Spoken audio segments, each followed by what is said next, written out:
What's up? Welcome in on this Thursday Lunchtime Live. Friday, Junior, you've almost made it to the end of the week, and what a weekend we have in front of us in the sports world. Baseball playoff chaos, Thursday night football, the Ryder Cup, a loaded college football slate, and some very, very good NFL matchups this weekend. It's going to be a busy one. Make sure your couch is prepped. Make sure the beers are cold and the snacks are aplenty, because you have no shortage of things to watch this weekend. Plenty of stuff going on today's show. Take a little peek at what's going on in the baseball playoff world. We got a little more focus to the picture last night.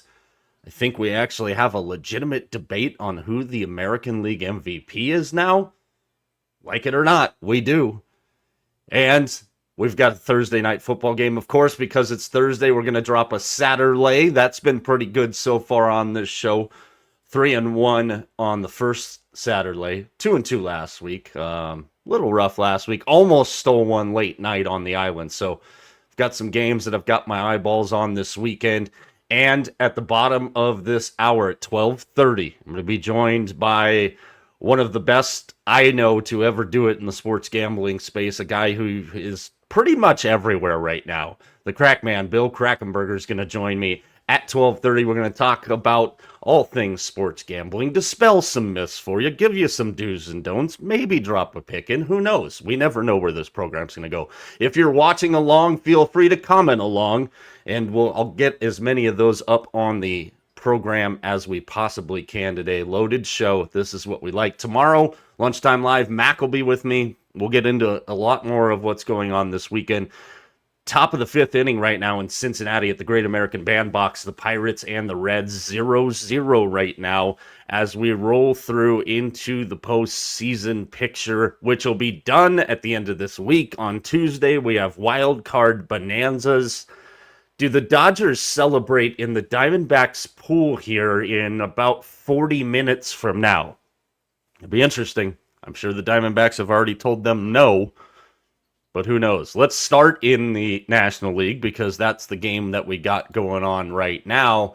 And this picture is, it's pretty much done, other than who the hell wants the third spot. It seems like it's been a resounding theme that we're talking about right now. The Mets are gift wrapping it for the Diamondbacks or the Reds, whichever team wants it. But both of them, the D-backs and the Reds, lost in extra innings last night, so they're not doing themselves any favors.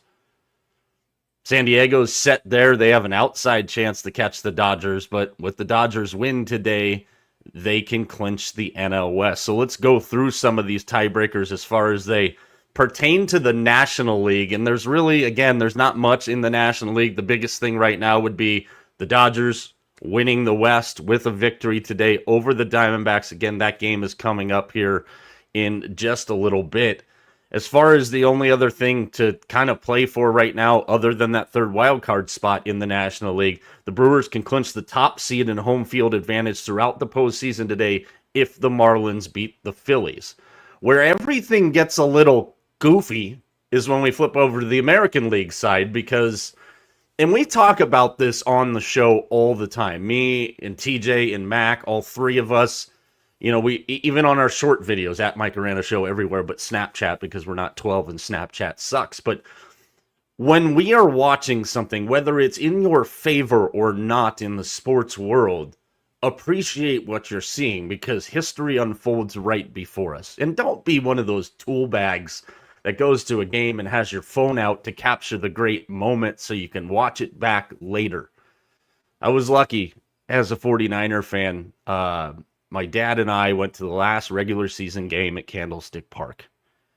And I tried to do the best I could with seats for that game. My dad wasn't, walking around very well, so wanted to make sure he didn't have a steep climb down. We ended up with some great seats. And I saw the pick at the stick. And it literally happened. We were behind the end zone that Atlanta was driving down to go score. When the ball was deflected up in the air, Navarro Bowman, house call, the place went bananas. You know what I didn't see around me? A bunch of people with phones. And why am I getting at this? Be present for historical things. And sometimes historical things come in flaming bags of dog crap on your doorstep. And that's what we're seeing right now unfold before our very eyes between the Tigers and the Mets.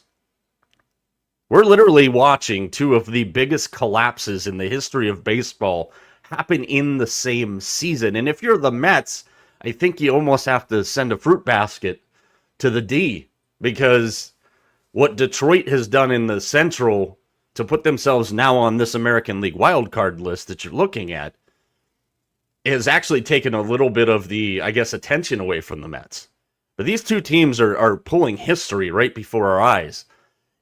And as we said last night, when me and the guys tried to direct call our playoff teams in order, since the next time we're on together, all three of us would be on Tuesday night when the wild card starts. I don't have the Tigers in the playoffs. I think the Mets will sneak their way in, not because they're going to play their way in. We're literally watching it right now with the Reds and the D-backs. They can't take what the Mets are trying to give them. So when we slide to this American League picture here, the Red Sox can clinch a postseason berth today if the Blue Jays or the Astros lose. Well, the Astros can't beat the A's, so I'm going to venture to guess that that's probably a likely scenario. The Guardians can clinch a postseason berth today if they beat the Tigers and the A's beat the Astros. Remember a couple weeks ago when I said that the A's would be a big pain in the ass to the American League playoff picture? They're being a big pain in the ass to the American League playoff picture. The Mariners can clinch a bye in the wild card series and home field advantage in the AL Division Series today if they beat the Rockies or the Tigers beat the Guardians. So the Mariners kind of need the Tigers' help today. The eventual American League East champion, the Yankees or the Blue Jays, can clinch a bye in the wild card round and home field advantage in the AL Division Series today if the Tigers beat the Guardians or the Yankees beat the White Sox or the Blue Jays beat the Red Sox. So again, as we sit going into the final weekend here of the regular season, there's still a lot to be decided. And oh, by the way, the Mariners play the Dodgers. Doesn't look like the Dodgers have a chance, and I'm pretty sure mathematically, actually, as I'm saying that, they don't have a chance to actually catch the Phillies because the Phillies have the tiebreaker over them. So really, the Dodgers might do everybody a favor that's in positioning in the It's so wild because the Mariners-Dodgers series, we talked about it last night, could actually have a lot of impact. Because of what's kind of transpired in San Diego can't help themselves out right now. Dodgers win the West today. That pretty much means LA is going to kind of do everything that they can to position themselves for a short series. And TJ said this a bunch of times on the show, and I do agree with him, that the Dodgers are probably gettable in a wild card series. You can build super team after super team after super team. It doesn't really freaking matter. Now, if you're the Dodgers, you're probably hoping to get the Mets. And as everything literally sat going into today, that would be their first round opponent, the Mets. I don't think you want to see a team like Cincinnati, for example, if you're the Dodgers, because Cincinnati could roll out a couple of pitchers in a short series. Nick Lodolo, Abbott, you can roll out guys in a short series that are not easy guys to hit against. Vegas Mac checking in. It is an interesting debate, Mac. I know we're going to talk about it tomorrow. We literally said it on last night's program. Is the 60 home run mark enough to get Cal Raleigh the MVP? We talk about recency bias all the freaking time. Maybe Raleigh gets the votes just because he's new. I don't think you can make a bad choice either way there between Raleigh or Aaron Judge. So we'll keep you up to date on that. Plenty of that tomorrow as Mac will join me on Lunchtime Live tomorrow. Let's get into a little Satur-lay. I've actually got 5 spots I really like this weekend, so feeling a little confident this weekend. We're going to jump it up, and I'm going to start in Ames, Iowa, as the Iowa State Cyclones host undefeated Arizona. Now, let's give you a little caveat on Arizona here. 3-0, coming in with 3 home wins against Hawaii, Weber State, and a Kansas State team that really kind of lived up to what I said I thought they were going to be in the preseason. A team with a lot of question marks that's probably overrated. They're 3-0. This is definitely a step up in class, and it's a styles clash, if you will. And everybody wants to talk about the big whiteout for the weekend. It's a whiteout in Ames under the lights. Place is going to be rocking. Rocco Beck. This dude has the it. I love watching him play quarterback. Arizona's going to try and play this game up and down the field, crazy tempo. Iowa State likes to grind the game into absolute oblivion. So you've got a styles clash here. Can Arizona make the big plays that put Iowa State in position to maybe get upset here? I don't know. I'm a big Rocco Beck fan. I think Arizona at 3-0 doesn't really impress me totally yet. I think it'll be a decent game, but I'm going to lay the 6.5 and take the Cyclones there. We'll move on to another game that I am really interested to see, because if you look at that list there, that's your current Heisman favorites. I know it might be a little bit blurry on your end. Looks like that on my side, but I can never see what you guys see. The top of that list is quarterback Fernando Mendoza, formerly of the Cal Golden Bears, now of your Indiana Hoosiers. Man, did they put one on Illinois last week. 63-10. This line was 4.5. It moved all the way to 7. Now it's put its way to 7.5. I talked about this a little bit last night. I hate that it's at 7.5. We talk about the key numbers all the time. 3 and 7. I preach it all the time on this show. If you like a line, jump on a line right away. I wish I would have jumped on it before it crossed over 7.5. That being said, Indiana has a lot of NFL talent on this football team. A lot of it. Fernando Mendoza is the Heisman favorite right now. Why? 10.1 yards per pass attempt.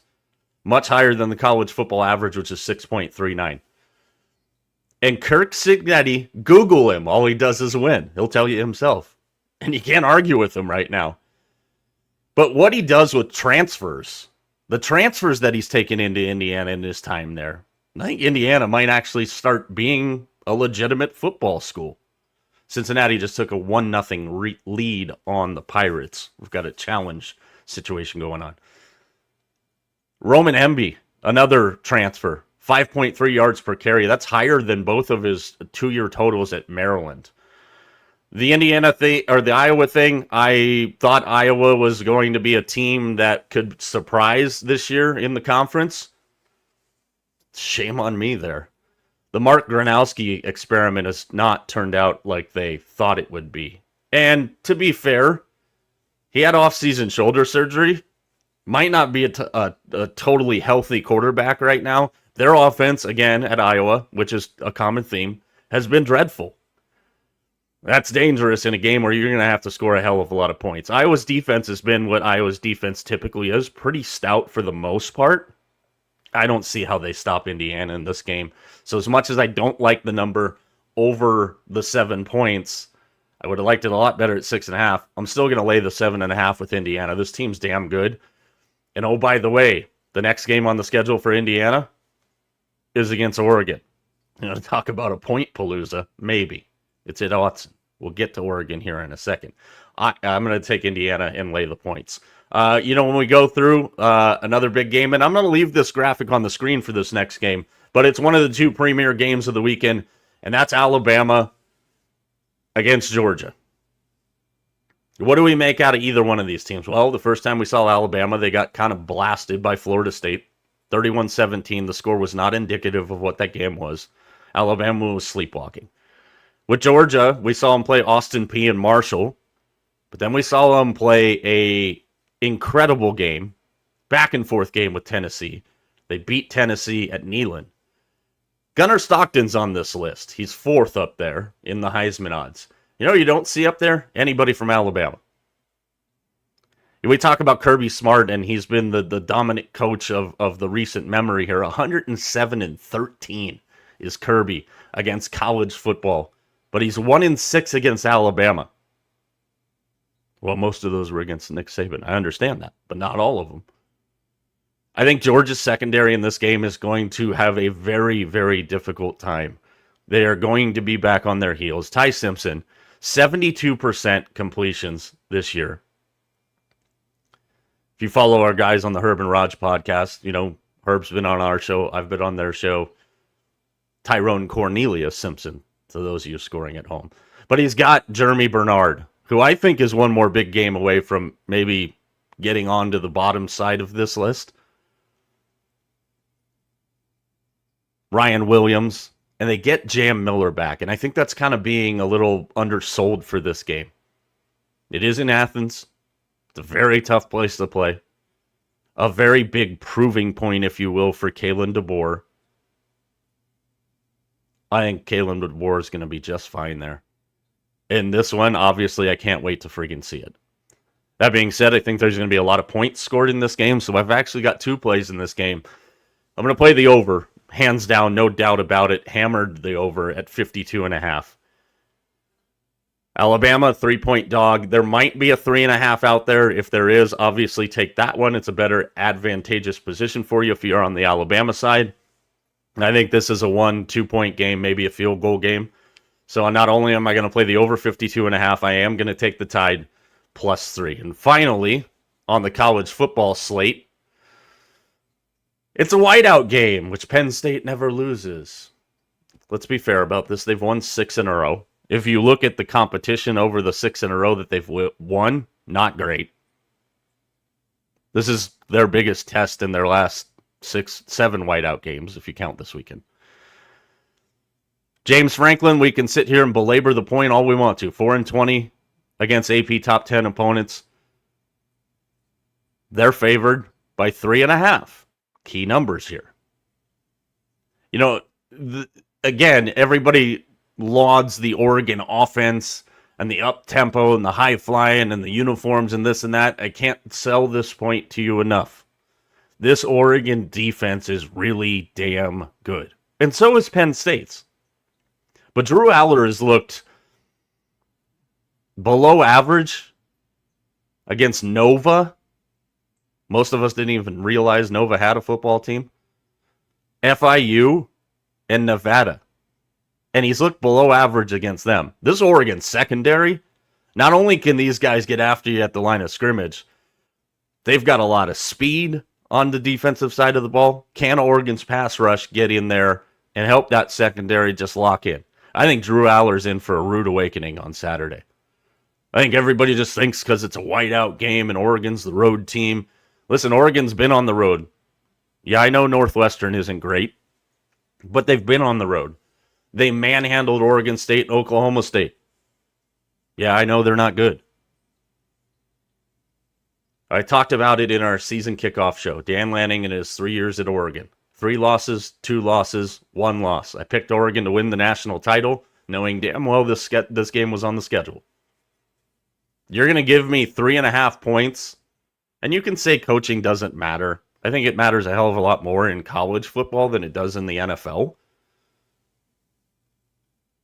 You're going to give me 3.5 points and the better coach? That's a no-brainer. Yes, as I mentioned in our Liquid Locks on Tuesday, I did take Alabama on the money line, and I did take Oregon on the money line. But as far as this goes for what we're talking about, the Satur-lay, you're going to give me 3.5 points on the Ducks? Quack, quack. Now, we talk about parlays on this show all the time. What is our saying here? You can play them straight, you can play them together, that's up to you. If you wanted to mess around and play those 5 picks on a parlay, of course I did the legwork for you to let you know. It's a plus 2384, depending on who you bet with. I only used one of my sites as an example here. You could boost this thing all the way up to plus 3171. Play them straight, play them together, that's up to you.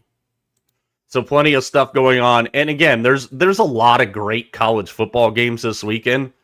These are just some of the highlight games, but, you know, when you go through the schedule this weekend, you've got some great matchups that are flying immensely under the radar. You know, we've got TCU and Arizona State on Friday night. I think that's going to be a fantastic game. Georgia Tech still undefeated. They're at Wake. USC and Illinois, and if you heard the comments today from Lincoln Riley complaining about the last kickoff in the country last week and the first kickoff in the country this week, I got to kind of feel for him a little bit. I do, for Lincoln Riley.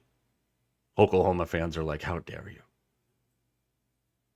I mean, USC, if they could just find somewhere to play a bunch of teams that are on the same time zone as them, they probably wouldn't have to deal with this.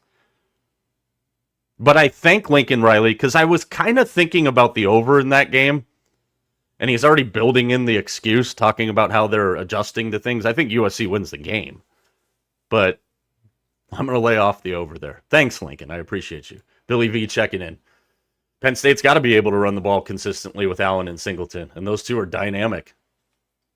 And I think that's a very fair statement and a resounding statement from a lot of people right now. I'm telling you, if you haven't seen Oregon play, their defense, you're going to be surprised. And Drew Aller is in for a rude awakening. Thursday night football tonight, right here from the desert. The 2-1 Cardinals, the 2-1 Seahawks. This is going to be an interesting one. A very, very interesting one. Because Arizona's coming into this game very banged up. I mean, their entire offensive line is all banged up. Jonathan Gannon, 3-10 straight up in division games. Mike McDonald, 8-1 straight up on the road for the Seahawks. And these two guys are going to be a problem all night long. The Seattle linebackers, if you're not familiar with them, Ernest Jones, Wright, Boye Mafe. These linebackers for Seattle are no freaking joke, man. They get after your ass. Kyler Murray in his career, 2-8 against Seattle. I talked about it a little bit last week with the Arizona secondary. Will Johnson, who, when he's been on the field this year, has been an absolute maniac, looks like a total steal of draft pick. He's doubtful with a groin. Again, I could go through their entire offensive line right now, Arizona's, and they're banged up. And a typical Mike McDonald defense. Seattle has the second best pass rush win rate in the NFL with the second lowest blitz percentage in the league. How are they doing it? Last year's first round draft pick, Byron Murphy. An absolute animal in the freaking middle. He's not getting double teamed a lot. I don't know if the Cardinals got the bodies to double team him. Obviously, we saw the horrific injury to James Conner. And Trey Benson averages 5 yards a carry. Very serviceable backup. The problem is Benson's never had more than 13 carries in a game. So what does that do? Seattle rebuilding this team in Mike McDonald's image. Gray Zabel, their first-round draft pick, offensive lineman, he's been fantastic so far this year. You know, and Seattle is really still kind of a little banged up in the secondary. Devin Witherspoon hasn't played the last 2 games. Nick Emenwari, their rookie from South Carolina, second-round draft pick, he's had an ankle injury. Julian Love was hurt in week 3, the blowout win against the Saints. But Darian Kendrick comes in to replace him and has 2 interceptions. Normally you kind of lean to the home team, and maybe when Bill Krackomberger joins me here in a little bit, maybe he'll have some thoughts on this. But normally you would lean towards the home team, especially in a division game, especially on Thursday Night Football. I think this one has got a real big chance to get real ugly here. Yeah, Mac, they are. They're injury-wise, they're a mess right now, big time. How am I going to play the game tonight? I'm going to play it under because of the defensive angle of the Seahawks, under 43.5. I'm also going to take the Seahawks to cover the short number of 1.5. Jackson Smith and Jigba is off to a historically good start for the Seahawks. You know, the Cardinals have given up 76 yards, 100 yards, 117 yards, and 88-yard receiving totals on the high marks in their first 3 games. Jackson Smith and Jigba, playing him over his catches tonight, 6.5. Playing him over his yards tonight, 84.5. Torrey Horton, another steal for the Seahawks. They got him late because he was coming off of an injury. A couple of guys I like. Flyers on touchdown scores tonight, high odds. Backup tight end for the Cardinals. Higgins. I like Arroyo, backup tight end for the Seahawks. $10 gets you about 100 on those guys. But I think the Seahawks are going to absolutely manhandle the Cardinals tonight. That Seattle team is, again, everybody couldn't figure out last year why I was so high on Mike Macdonald. Guy is a damn good football coach. Just ask Ravens fans. You miss Mike Macdonald in Baltimore? You bet your ass you do. Big game for Baltimore this week as they go into Arrowhead to take on the Chiefs. Now, I will say this. If we remember back to last year as far as it goes for the Ravens defense was kind of a mess at the beginning of last year, too. Later part of the season, they really kind of figured it out. They got it dialed in. Matabike and Van Noy out. I don't think we can reemphasize that point enough for what's going on with Baltimore's defense. Those two guys being out, especially Matabike, that's going to make a big difference. Obviously, we've got the big one this weekend. Micah Parsons' return to Dallas. Anytime the Cowboys are involved, we know it's going to be a circus. And I know Mac and I will talk about this a little bit more tomorrow, but I saw this and I thought it was freaking hilarious. You know, will Micah Parsons have fans there? Will they do a tribute video to him? Rob Demoski of ESPN, little hitter report last night. And this is classic. I mean, it's the Cowboys, so I'm not surprised. He'll have plenty of people there because Micah Parsons still has a suite at AT&T Stadium. And that suite that Micah Parsons has at AT&T Stadium, he was billed for and paid for it prior to the start of the season.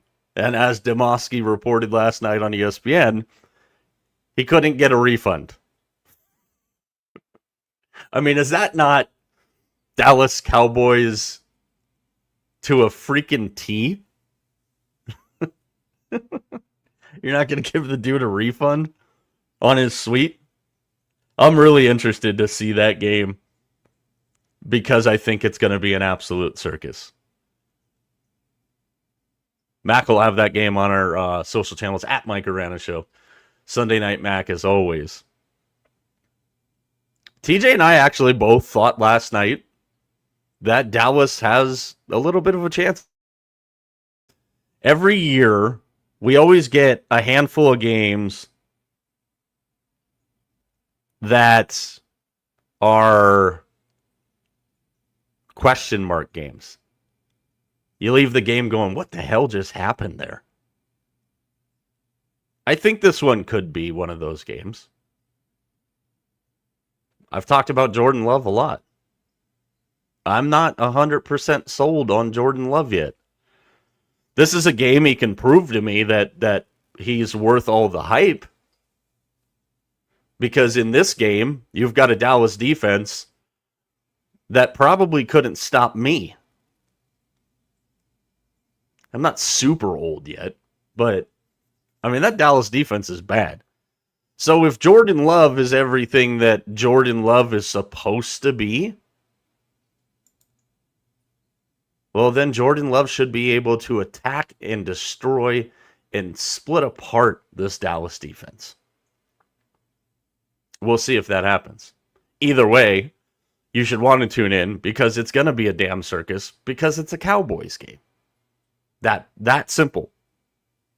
Literally that simple. So again, Seahawks minus 1.5, under 43.5. Jackson Smith and Jigba over everything tonight. This Cardinals team is so banged up, it's ridiculous.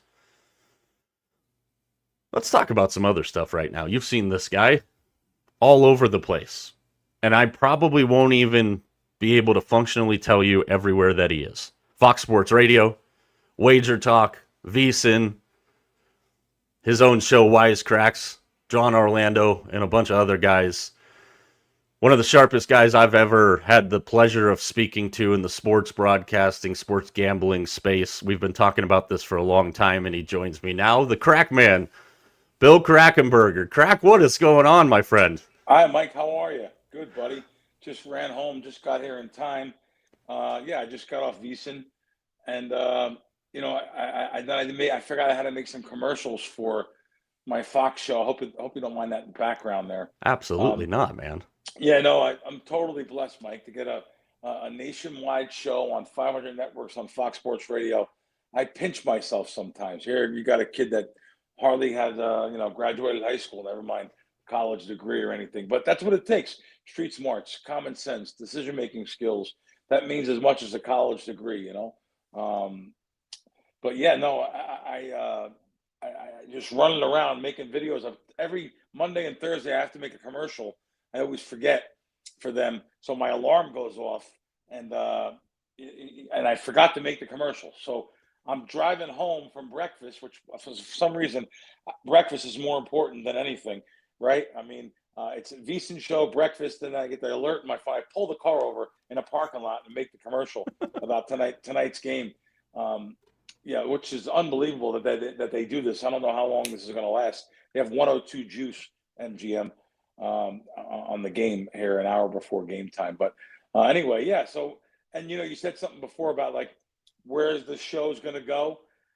It doesn't even matter to me because my life is unscripted. It's just spontaneous talk. So it probably fits my lifestyle perfectly, and I don't mind any kind of spontaneous questions or any kind of answers, and I'll answer. I'm an open book, so I have no problem with that. But where are you at, Mike? Anyway, what part of the country are you in? So I'm down in the West Valley of Phoenix, and then my two co-hosts, one of them's up in northern Arizona, and then TJ is actually out in Anaheim here. So we're spread out on the Nice, western half. So cool. we And I'm here cover in we cover Vegas. some ground. Yeah, nice, So nice. for some of my audience, and we've been talking about this for a while. Obviously, you and I have gone back and forth several times. Sure. You've always been a big supporter of ours, and I can't tell you how much we appreciate that.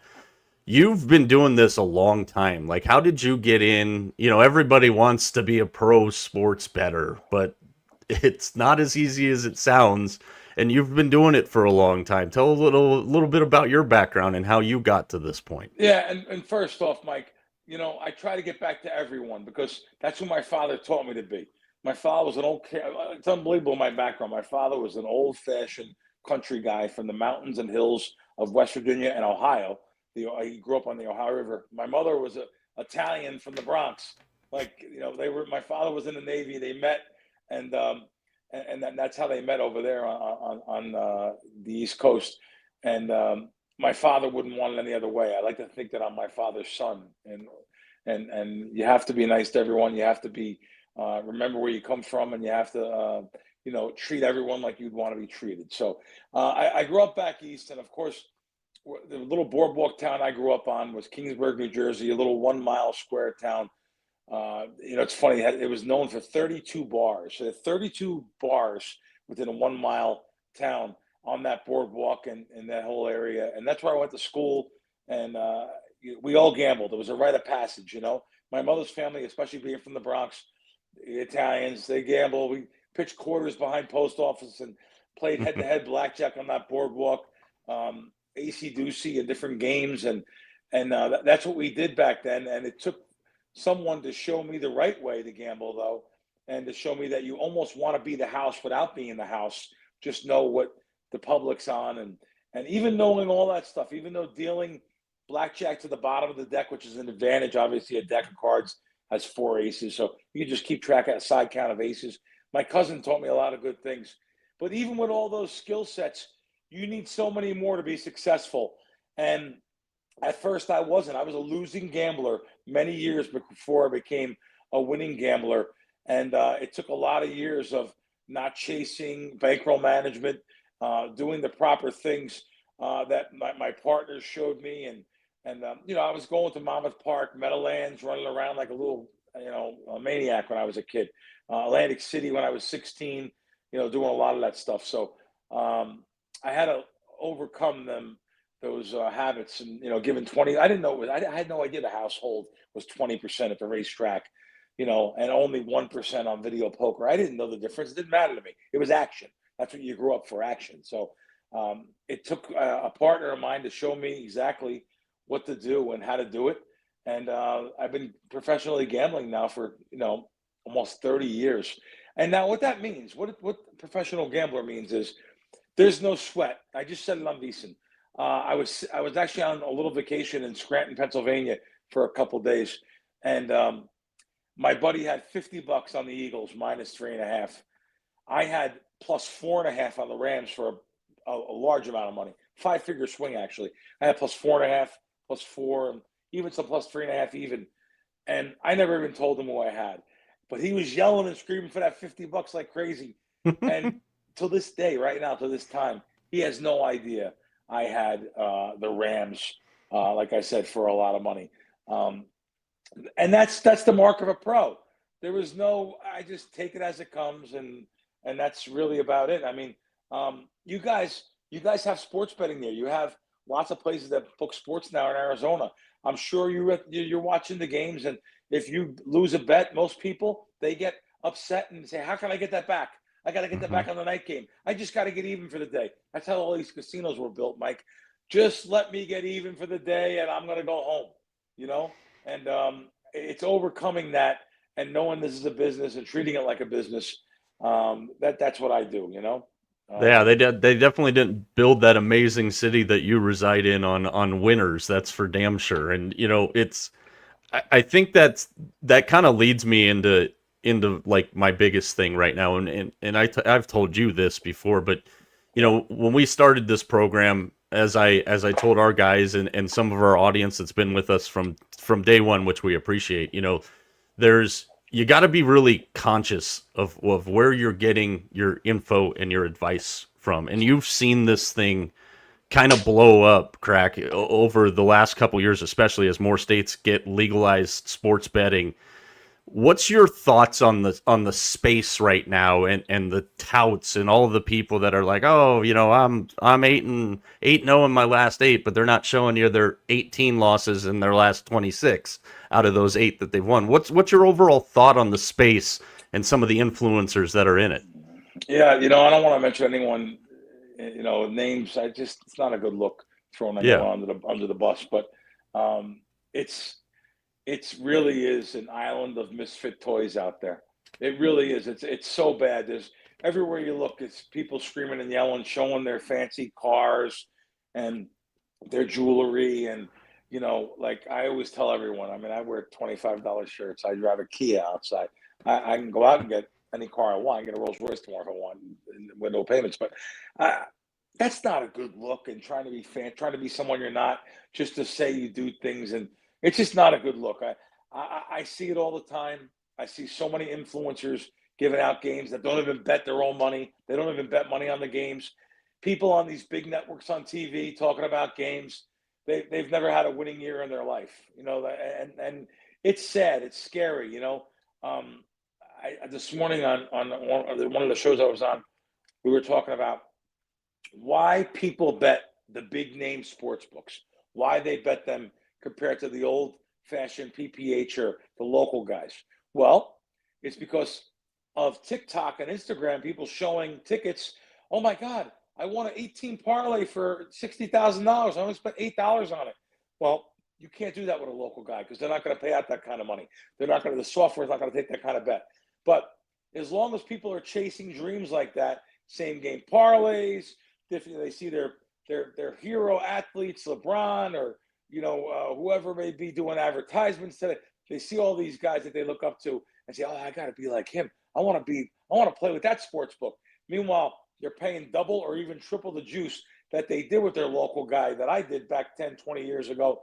But they're enamored. They're new to the space too. Not only are they're blinded by the lights and the neon, and they're new to the space. They never bet sports 10 years ago. These new companies pushed it in their face. You can't go to a stadium without 2 or 3 different advertisements in your face for sports betting. So even though I make my money betting sports and giving advice on betting sports and teaching people the right ways, doesn't matter. I still have a big responsible gambling platform that I like to tell people about and teach based off what I did in life. I was a big loser and a sucker. And I know what it is out there for these kids. Now, every college in America has got a gambling problem. I say it on every show I'm on. every college in America. A friend of mine was just in Florida. His son goes to Florida, the University of Florida, and he was on break, or right before school they had a game or something. He was looking on his phone. He said, "What are you doing?" He said, "Oh, I'm just betting some dollar parlays." Dollar parlays. Someone to win $50,000. It seems harmless. I know. I get it. But dollars add to fives, fives add to tens, tens add to 50s, hundreds. Before you know it, they're into your credit cards and everything else. I know where it goes because I have been there. So I like to promote responsible gambling. And I like to give credit to certain states like New Jersey, who has a very high mark on my benchmark for responsible gambling. They want to know where the money's coming from. It's KYC law, know your customer. If you deposit money in the apps there, if you deposit and you keep on depositing and losing, they want to make sure you're okay. They want to make sure you're gambling okay, gambling responsible. I don't think the rest of the states do that. I know New Jersey is very high. Now, trust me, I could pick on New Jersey for a lot of things. Atlantic City, an absolute sewer. I was just there. The roads are terrible. The atmosphere is terrible. The crime is out of control. But as far as responsible gambling on the apps, which is about 90% of the betting is done on the apps, they're pretty responsible in that way. So I try to teach that platform only. And, you can stop me at any time because I know, Mike, I just go on and No, on you're good. and on and on about things. This is why we wanted to do this, and we get, obviously, and you've seen this plenty of times, we get very well worded direct messages from people in mom's basement, and my favorite one, we talked about it the other day. TJ does this thing for us on Saturday nights after dark. We have him do a Saturday night college football game, and he talked about Baylor and how he thought Baylor was kind of his team to win the Big 12. And a bunch of Arizona State fans after the game was over, this is my favorite comment we get, and I know you see this all the time. As soon as the game's over, they go back to the video we did, and their comment is update with a question mark. Well, nobody bothered to listen to the end of the video where Tony took the road dog in Waco to pull off the upset last week. Wow. And we've always told people on the show, we do a thing on Saturday nights. I know you've seen it a couple of times because we've talked about it, like five for 500. It's a $5 bet. We try and find a 300-yard passer, a 100-yard receiver, a 100-yard running back. It's a $5 bet. It's fun. We're not handicappers. We'll never claim to be handicappers. And that's the funny thing is so many people that are out there that do that. So when you talk about your history and your background in it and share some of the stories, and this is always why I've wanted to get you in this space, is because of your transparency. Who are some of the guys in the betting space, some of the all-timers that had a big influence on you as you started to go forward and get to where you're at? Years ago, when I first started, I did my own work, my own power ratings, my own power rankings in the 90s. I had a partner from Atlantic City. We literally terrorized bookmakers right at the start of the internet, and we just had better lines than them on a lot of things. There was other groups too, not just us. And him and I were partners for about 10 years, made a lot of money. Back in the day, back then, you understand, the internet was just coming out in 96, 97. So there was a lot of arbitrage, middling, and scalping to build the bankroll. I had no money. I was, a couple $1,000. And, I literally went down to Atlantic City and made a score on a machine, took that money and invested it into sports betting and, sending money and getting bonuses and building up accounts. So he would be my first mentor. But then it was meeting a guy on the internet that owned the RX.com, Ken Weitzner. Ken, I wrote for his site. I was just a poster on the forums back then. I wrote for his site. Ken introduced me to Billy Walters. Billy and I did a lot of things together. Oh, yeah, there you go.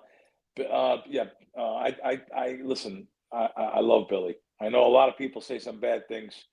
I have nothing bad to say. I've watched the guy give away tens of thousands of dollars to people, help people, give to charities, millions of dollars, help out strangers, help out people that work for him. He's always been really good to me, and I have nothing ever bad to say. But he showed me the way a little bit too about, especially paying your tax. He was always big on making sure you pay your taxes because that's how they can get you, Crack. And you're paying quarterly estimated taxes and paying the end of the year taxes on sports betting if you win, of course. But, of course, Billy won. We had Michael Kent. We had one of the best handicappers in the world. Michael has since died. He's in the Sports Betting Hall of Fame downtown at Circa. Michael was absolutely the best. But I went on to work for him I worked for the famous Chip and Doyle, which is Chip Reese and Doyle Brunson. They were betting baseball totals. They were unbelievable. I even did a couple seasons of with Harlabos Vulgaris, who was one of the best NBA totals handicappers in the world, if not the best. He was the best, like first half, second half. He just knew where the teams were going to shoot from, what the points should have been, what the right total should have been. Not as much sides, but it was just he was a totals genius. And Bob is a very smart guy. So, and then literally going on to work with some of the sharpest originators in the world till this day. Maybe they can't get down themselves, or or they can't. They need someone like me that has an eye on the market, and it takes me away from that old sitting there doing power ratings, doing power rankings, looking at different models and algorithms, and like I said, I credit those guys. They're the geniuses. Some of these guys I work with, though, they wouldn't even be able to sit at a dinner with you because they don't function well in social situations. There was one guy that I was working with, and recently, it was actually probably 2 years ago now. Probably 2 summers ago. I had to tell him, your car is leaking so much oil in the driveway. Like your whole driveway is full of oil. Like, he didn't know how to go out and get a new car. He had a 10-year-old car. He was leaking oil, and he's a millionaire. I'm like, well, he's like, I just haven't had time. And I literally had to take him and go get a new car with him. I said, and I know it's not good value to get a new car. I understand, but there's a price on getting to where you have to go on time, and nothing happened. Having a reliable car, it means a lot to me. Every 4 years, I get a new vehicle. Every couple of years, I think it pays for itself just on ROI, which is the time. I have to get to South Point because South Point takes much larger limits at the counter. I have to get to Westgate or somewhere to put money in the apps. Or you have to have a reliable car. It pays for itself in my business anyway. Yeah, absolutely. If you've got a question for Bill here, fire it into the comments. I'll see if we got time to get a couple of them in there. But again, Bill Krackomberger joining me right now. You can find Crack everywhere. Just go to his Twitter at Bill Crackman, as you can see up there, and it'll take you everywhere he's at. Busy dude, all over the place. Fortunate to get some time with him here. Let me ask you this, Crack. What's the biggest myth that you see or you deal with in the sports gambling space?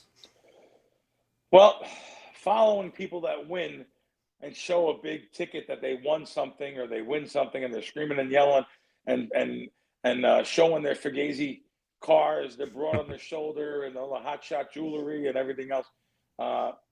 That's a giant myth. This is just BS. This is the reason why they got there is because you were fun. Listen, I'm in that marketplace. I also sell games, and I sell real stuff that a syndicate moves. My stuff moves the market, so my stuff is real. I don't go out there. I'm not touty. I can make an extra 6 figures a year, Mike, if I was just a little more touty, a little bit more showboaty, a little more cocky. Just not me. But I do take a lot of heat just for selling games in the space. It's part of the business. I get it. But I sell real stuff. So, but yeah, I think that's some of the myths. And, I'll give you some of the myths too. The biggest myth I'm going to think of right now, the biggest 3-letter word, it's heard in every sports book, every weekend, everywhere, all over the world. Fix. Because people say, oh, that was fixed. This is fixed. Because they lost. If they won, they only, our eyes deceive us. So you only look at the game from your 2 eyes on your team. You and I can bet the same exact game and opposite sides, and we can make reasons why we should have won. And that's the reason what makes you keep coming back to the counter, because you say, I should have won that. It was bad luck. It was the ref. It was that play. It was that fumble. That's what keeps you coming back every week. But you're laying 11-10. You're betting into an efficient market. Sometimes everyone bets 95% bet last minute, last day. You know how hard it is to be on my Fox show. I have Jeff Schwartz, former NFL player, Brian. Though these are my 2 guys. I have a crack challenge with them every week. 5 games against the spread every single week. 5 minutes before they start. It's impossible to beat. It's such an efficient market. You're not going to beat 80 plays throughout the year. You could do it. run a little lucky, you can do it, but you're laying 11 to 10 on all the games, 5 minutes before post time. It's such an efficient market. I call these guys chow mainers. They go up to the window. I call them chow mainers. You want to know why? You ever go to a Chinese restaurant and the waiter comes over, you don't know what you want, and he said, "Give me the chow mein." Well, because you're nervous and that's what you want to get. That's what the chow mainers do online. They go up to the window. They don't even know who they're betting, but they're online to get up there, and then they finally get up there. 2 minutes post, Dallas Cowboys. Like they don't even know. They're just you want to grasp the market early in the week. You want to bet early in the week when the lines are being formulated and pushed around, and you want to follow. So there's a lot of good shows out there. My Beeson shows on Thursday. We talk. Steve Fezzik's show on Fridays, I think, is fantastic. He's got some great knowledge of the market. There's a couple of shows throughout the week that are very good with winning guys that win. I don't want to watch anything on ESPN. I'll tell you right now. People say to me, "Bill, you got to be careful. You don't want to say things about ESPN because God forbid you have an opportunity." I don't care. You want to know why? I hate to be a little arrogant about this. I'm good with that. I'm good in life. I don't need any of it. I don't need ESPN. I don't need DraftKings, who throws everyone out. Be careful, DraftKings. You lose sponsorship. I don't care. I'm a rare person in the space like that. I know what DraftKings has done. However, I will tell you, I have won a hell of a lot of money from DraftKings, way into six figures, way into six. I won, $150,000 on Banchero on the draft at DraftKings. I have destroyed DraftKings, but now they have limited me to nothing. You can go to the counter, you get $250. Well, guess what?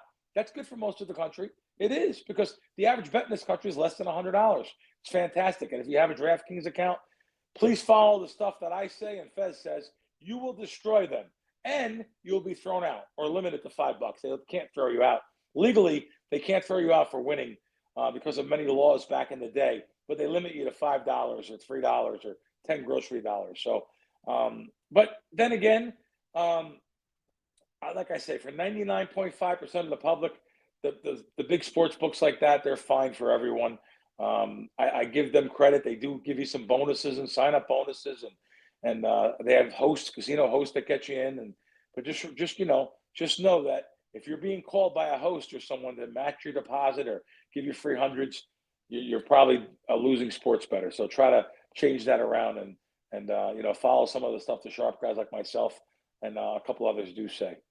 It's funny you bring up a couple of things there, and it'll lead me to my next point here, but it's one of the things that we talk about all the time, and I was literally just talking about this before you got on here. Every week on this show, I give out my 4 or 5 college football spots that I really like, and we tell our followers, hey, the guys that we follow, yourself and some of the other guys, Fezzik's great. Big winner. The Indiana-Iowa game. This thing opened at like 4.5. It's jumped over that. We talk about the key numbers all the time. It's at 7.5. I don't love that it's at 7.5, but I think Indiana's going to absolutely steamroll Iowa. But it's that thing. If you would have jumped on it early, you're fine. And then the other point there, the fix thing. I've actually done a couple of videos with the tinfoil hat on, and my oldest son texted me last week, and his text was, Michael Penix's ass. Well, I went back through his text and I'm like, oh, you have a 3-leg touchdown parlay. You need Kyle Pitts. And I wrote him back and I said, every player is ass when they're not helping you win a bet. If Kyle Pitts scores the touchdown, you're going to be the first one to text me and go, Michael Penix is the man. So that leads me to another point, the parlay conversation. I have this conversation with my friends all the time. And I've told a lot of them, make sure you're watching on Thursday when Crack joins me, because I'm going to ask him this very question. What's your theory on parlays? Well, I can't, parlays, the sports books are making 60 to 65% of their profit off of parlays. Just think about that. So parlays a sucker bet. Parlays an absolute sucker bet. You shouldn't bet parlays. You should bet straight. I know it's not fun. It's not fun to lay 11 to 10 and to win $50 off of 55. I absolutely get it. I get it. And because you all see all these kids and stuff posting their $10 parlays to win 5,000, 8,000, 10,000, and you just want to be like them for $5. I get it. But however, just know that is the reason why the sports books are making all the money they make. And, guys like myself just grind away laying 11 to 10 on straight bets. I don't bet parlays. The only kind of parlays I would bet is a correlated parlay, like first half and over, first half and under, but they don't even take them if it's, certain situations. I'd rather even strike what I just said. Just don't bet parlays at all. Anytime I can bet parlays in my life, I've been cut off from betting them, though, because I'm betting advantage parlays, but they're few and far between. Stay away from parlays if you like money. If you have an allergy to money, keep betting your parlays. It's the best advice. There you go. So my friends that are watching right now, that answered the question for you. It should. Let me a couple more here. We got a couple more minutes with Bill. Again, if you got a question for him, if we can get it in, I'll get it in. This won't be the last time that Bill joins me on this program. I hope anytime. not. Anytime. So what's your best advice? And I think this is probably the most important thing here. As we get these new states and as we get people that have never been to Jersey, Atlantic City, they've never been to Vegas, your best advice to a new sports bettor, because there's a lot of them out there and there's a lot of bad advice. This is not a space where I'm going to give bad advice because it's coming from you. Yeah, if you go on, like if you come to Vegas, if you get on a plane and come here, just make sure that, I know you get caught up in a moment. Everyone comes here and they check into their casino and they don't care. They go in their sports book like zombies and they're just firing on the apps and playing at the counter. No, if you're serious, then you want to make sure you have 3 or 4 apps funded. You want to make sure you go over it. If you're going to be here for a couple of days, and if you're going to have a nice weekend in Vegas betting sports, you want to make sure you have like stations. You want to make sure you have Boyd, so the coast properties. You want to make sure you have money in their apps, maybe even the Win. These are places that all are based on getting half points extra off of the general vanilla market space. So you want to make sure you have those apps funded. Make sure you have some difference of opinions of lines. I know it's a little work. It's a little work to go to place to place. But if you're betting serious money, listen, if you're betting $20 a game, just have your fun at the place you're in. I get it. But if you're betting $100 or more per game, and that's serious money to me, that means you're coming in with a couple $1,000. You should have $500 in 4 apps. And those half a points can mean a lot, especially around the key numbers. You mentioned it before, 7 in college football, 3 and 7 in professional football. They're not as key as they used to be because of the analytics of the game, going for 2-point conversions, 10 yards further now the last 5-6 years on maybe even more than that on an extra point. The extra point's a little bit harder to make now. So the 3 doesn't come into play like it used to, but it still matters. Around the key numbers also, 3, 7, I'll even go 10, 4. I mean, there's some other key numbers also. Also, the totals too. So if you're looking for, I want to go anything from 37. You don't see no 37s anymore, but up to like 43. 43, 43 and a half, 44. You want to make sure you have those extra half a points in your favor in the end. I want to tell you, it equals so much more money in the end, Mike. And it's a business to me. It's a business. I just go on and on and on and on. I don't even look, at the balances. I know in the end I'm going to win as long as they don't throw me out. I've been thrown out of literally a dozen bookmakers right here in this town have thrown me out of their sports books. I'm not allowed to play. And when I was betting with local guys, I can't. It goes into the thousands because I have partners and stuff get me accounts. I got thrown out of every one of them. And the only reason why you get thrown out is because you're winning. You're laying 3 on a game that closes 4 or 4.5, 5. That the game you're talking about, Iowa. So maybe laying the 4.5 is up to 7.5, whatever it may be. They see that, but there's ways to mask that too. I didn't mask things in the beginning good enough, so I was just a little bit greedy myself and just bet. You have to bet on Sunday. You have to, but you can't bet throughout the week and be a wise guy and not bet on Sunday. NFL, the most popular thing on TV. You can't just have no NFL action. Every bookmaker in the world is going to want to say, what's this guy doing? Yeah. I saw you and Kelly in Vegas talking the other day about bad beats. We've all had bad beats. I've been hammering the Eagles Rams finish last week, screaming at my television at Jordan Davis, just fall down, dumbass. What's one of the worst beats you can remember? I'm sure you've had a few. We've all had them.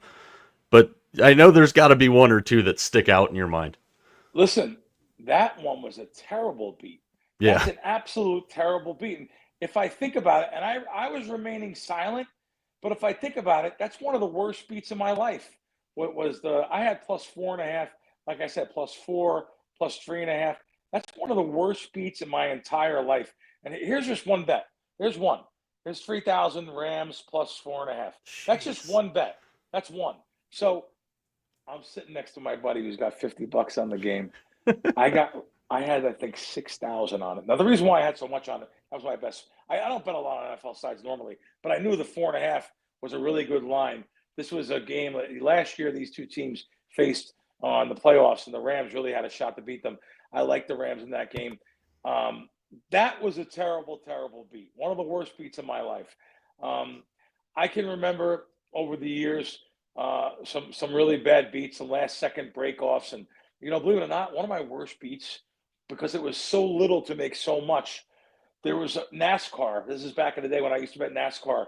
Back when I had great info on real times of the cars going around the track on hot tires, not the bullshit on NASCAR.com. I had real track times, and the teams were different. Now all those teams that the pit crews are all like literally the same now. I had a guy named Sterling Marlin to win a race, and I had him at like 50-1 to win like $50,000, and he was winning the race. Unbelievable, great information I had on this guy winning the race, and he ran out of gas on the last half a lap. Lost by about an eighth of a mile to go. He ran out of gas. The car started shaking. I don't know much about NASCAR. The car started shaking. I'm like, what does that mean? I never knew it was ran out of gas. That's a terrible beat for 50. Oh, that is horrible. There's one. Yeah, that came out of nowhere. All right, we got to wrap this up here pretty soon. Do you have anything you love for Thursday night? If you can't give it to me yet because of the BetMGM stuff, I get it. I don't care. There's never anything that I could say, oh, I love something, or something's a lock. I have Wilson over reception yards, over 23.5. At BetMGM, it's over 23.5, minus 18. I expect more of a pass-heavy game from Arizona, and I think that they've been targeting him more and more. So I think he'll get over 23.5 passing yards today. So there's a freebie for you guys. And, you can't judge anyone over a freebie, though. It's amazing how people say, oh, you stunk on that thing. Listen, it's real simple. Bet your own stuff. That's fine. That's good. I know over time, I know what I've done. I know why I've been thrown out of thousands of bookmakers for winning. This is something I'm going to lose 45 out of every 100 bets. But that 55 bets that I win, going to make me 6 figures a year. Absolutely. He is one of the very best. And again, I can tell you this won't be the last time you see him here. Crack, where do they find your stuff? How can they follow you and get the right advice from people? I know it's everywhere, but yeah, you'll rattle it off quicker than I will. I'm at Bill Krackomberger on Twitter. Follow me there. I'm on Fox Sports Radio, Countdown to Kickoff on the weekends nationwide. I do VSiN Show. I do my own podcast called Wisecracks, which is a funny kind of show. It's all of them can be found on YouTube. Wisecracks, John Orlando and I. And I appreciate Mike having you on, and thank you for everyone watching, and really appreciate you guys. Yeah, let's talk soon. Bill Krackomberger right there. Guys, I told you it was going to be a good one, and we tend to try and deliver, but for a lot of you there, I'm sure that was very helpful information. Again, Bill is one of the best. He's been one of the biggest supporters of us from day one. Obviously, as you can tell, dialed in as they get. So enjoy your Thursday night football. Mac and I will have our thoughts on it tomorrow. We'll update you on this chaos in the Major League Baseball race, talk a little bit more about some stuff we kind of like for Sunday. And obviously, when we get on tomorrow, the Ryder Cup's going to be in full swing. So for everybody behind the scenes, for my partners, TJ in Vegas, Mac, and for Bill Krackomberger for spending some time with us in his busy schedule today, I will talk to you tomorrow, Lunchtime Live, back in its normal spot, 11:30 on the West Coast, 2:30 on the East Coast. Until then, follow us on our social channels at Mike Arana Show, and we'll talk to you tomorrow. We're out.